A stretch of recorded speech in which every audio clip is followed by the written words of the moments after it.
So, this is lab 5, and I chose to do mine on the trajectory of an artillery shell. So, the goal of this lab was to analyze the movement of an artillery shell using two different drag models, one being the basic v-squared model and another being the PESA model, which accounts for some parts of supersonic travel. So, the result of this was our v-squared model was fairly accurate, but our PESA model was slightly less accurate for this specific case. So, the layout for this lab is going to be first, discussion of the physics, then the discussion of the computer model, and finally some important questions at the end. So the physics, we start with our fundamental principle of Newton's second law, which of course we have our primary forces, weight and drag, acting on our artillery shell, and our weight force we can describe as negative mass of the shell times the gravitational constant g. Our first drag model is of course negative v squared times b, and where b is our constant specific to our artillery shell. However, we also have the PESA model, which has subsections for different sets of speeds. So if our shell is traveling at significantly less than the speed of sound, it has one set of 1b and one exponent for that category of speeds, then another set of speeds for right above and below called transonic speeds, right above and below the speed of sound. And then it has a third category for all speeds way above the speed of sound, or supersonic speeds.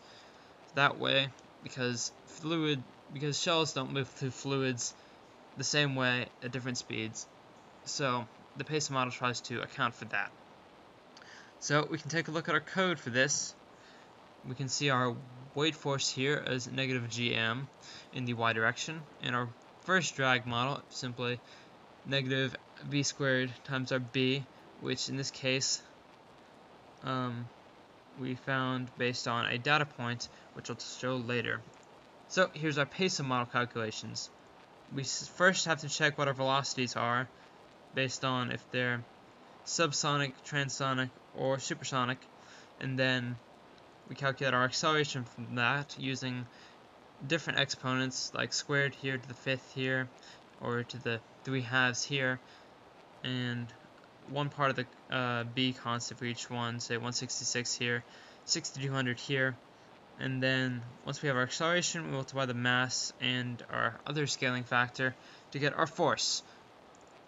And simply we plug our F-nets into Newton's second law for, in this case, three different things: the regular v squared model, the PESA model, and the no drag model for comparison.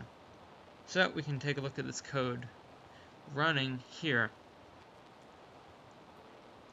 So we have the movement of the v squared model here, and then we have our no drag model here, and our PESA and our v squared models to the right and left.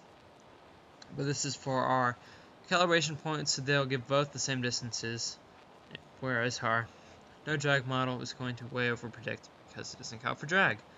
And of course our v squared and PESA estimates are set to the calibration point, and our no drag is way above.